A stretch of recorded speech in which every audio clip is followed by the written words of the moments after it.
Nu kan vi se här. Det är de första tuggarna.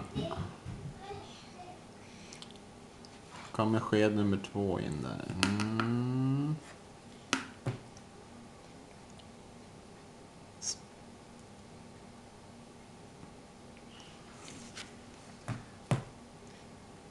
Slurp.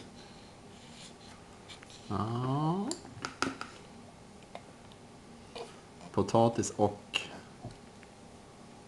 ersättning. Aha.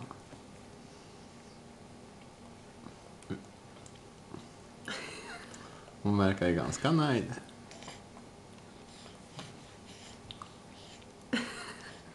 Måste tugga ordentligt.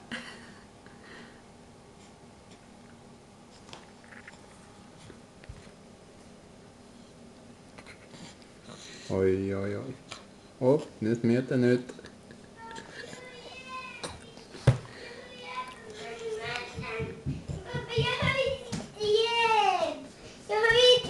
Ja, pappa kommer alldeles strax, Alvin.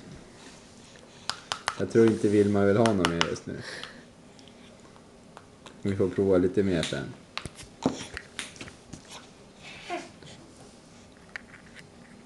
Var det inget gott?